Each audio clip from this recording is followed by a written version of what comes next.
This is my layoff prevention program, and it's not a layoff elimination program, it's a layoff prevention program. And I want you to forget everything you know about labor agreements and handbooks and things like that, and seniority and all that stuff. Just forget all that for right now.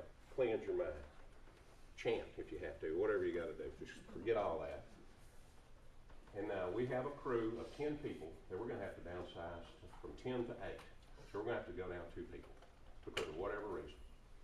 And I'm going to put you in some different positions in this crew, and I want you to tell me how we should downsize, how we should implement this, whether it be through seniority or whether it should be through performance.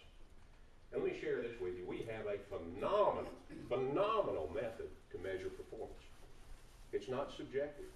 It's absolute. We can tell who the high performers are. Okay, the first position I'm going to give you is you're the senior employee in this crew of 10 people. Senior employee, number one, you have 30 years service.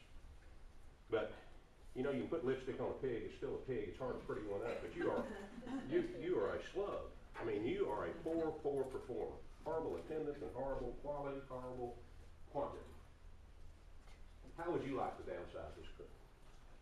Seniority, right? Oh yeah, it saved me.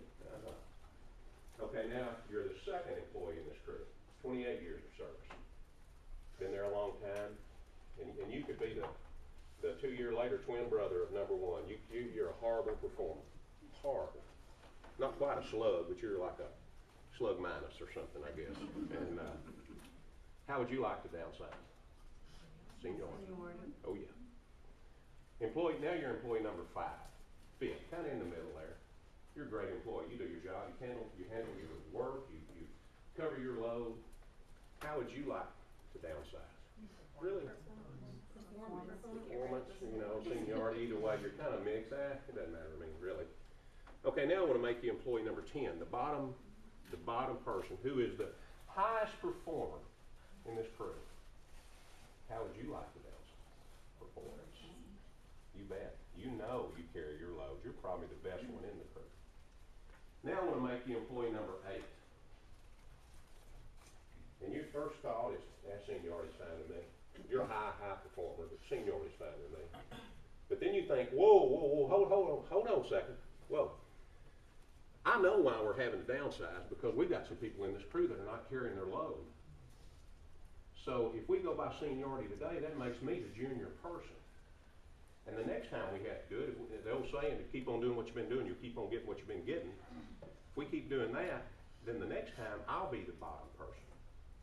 So I want to go by performance, because we need to turn this thing around, and we know who's not carrying their load.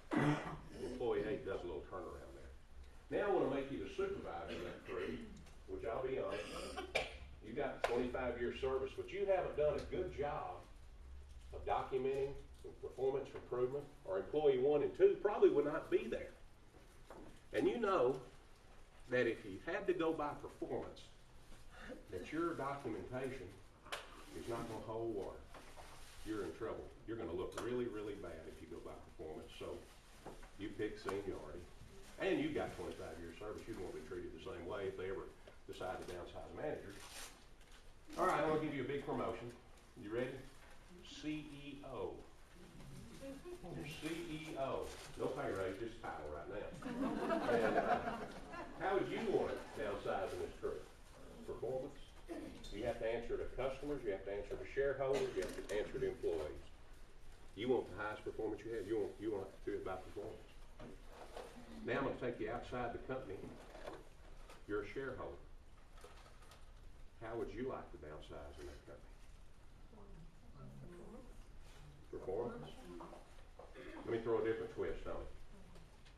You're back in the company, and this company, you have 10,000 shares of this company in your 401k.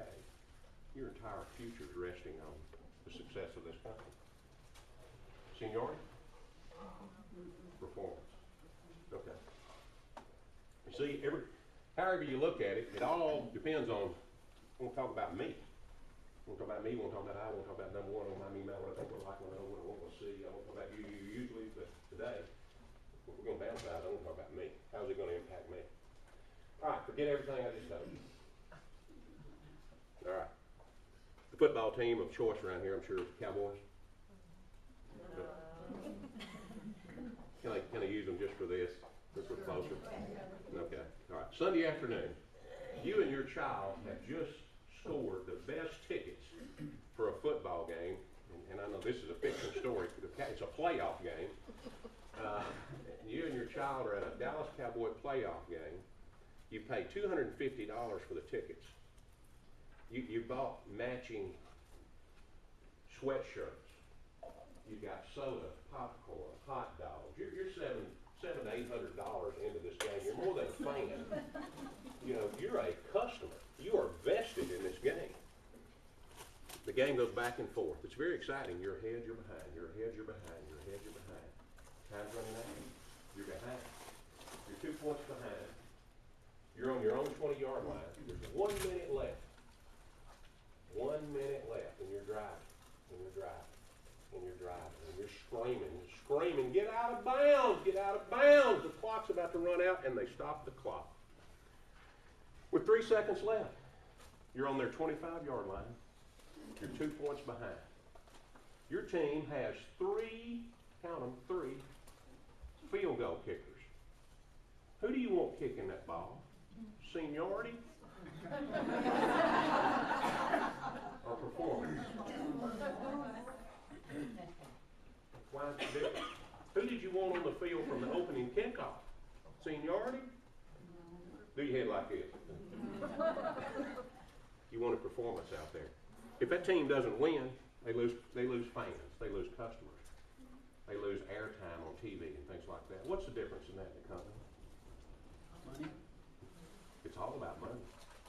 It is. And it's a shame that we all look at it on how it impacts us. But here is the layoff prevention policy. If you will do your job, there's so many things outside of my control as an employee. Do your job, do it well, do it to the best of your ability, and do it with a good attitude. Do your job, do it well, do it to the best of your ability, and do it with a good attitude. And you've done pretty much all you can do to prevent your layoff or dismissal.